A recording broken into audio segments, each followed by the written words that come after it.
Di ruangan yang remang-remang ini, Cela remang-remang, Bubit akan jelaskan tentang oligohidramnion. Terlihat ribet istilahnya, tapi bisa Bunda pahami dengan simpel.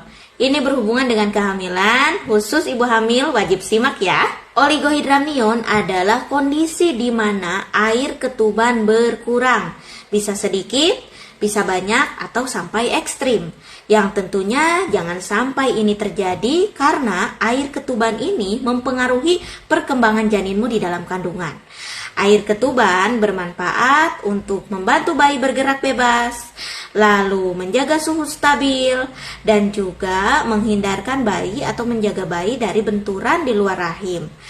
Air ketuban ini juga yang bikin tali pusat itu ngambang di dalam, sehingga tidak ada tekanan dan oksigen juga nutrisi lancar ke bayi melalui tali ari-ari ini.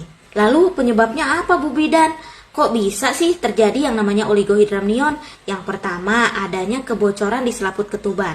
Bisa disadari, bisa juga tidak. Yang disadari itu kalau selaput ketubannya robek atau pecah ketuban. Dari area mispi ke kaki itu akan basah seperti pipis, tapi kok Bunda nggak pipis gitu ya. Lalu ada juga rembes ketuban. Nah ini yang biasanya tidak disadari. Celana dalam kok rasanya basah terus, tapi Bunda nggak segera periksa. Disangkanya keputihan biasa, padahal ada rembes air ketuban. Itu ya Bun.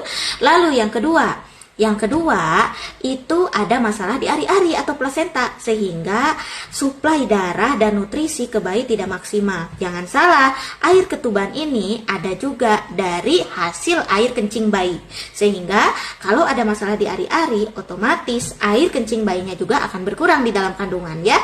Lalu yang ketiga, ibu-ibu dengan beberapa penyakit penyerta. Keempat, adanya masalah pada janin, bisa kelainan kandung kemih atau kelainan ginjal. Biasanya oligohidramnion yang terjadi di bawah 35 minggu atau 34 minggu itu akan disarankan dulu untuk melakukan USG feto maternal. Lalu apakah bidan bisa menentukan Bunda mengalami oligohidramnion atau tidak? Tidak bisa. Yang bisa menentukan diagnosa ini adalah dokter kandungan. Nanti akan dihitung volume air ketuban di dalam kandungan itu berapa, ya.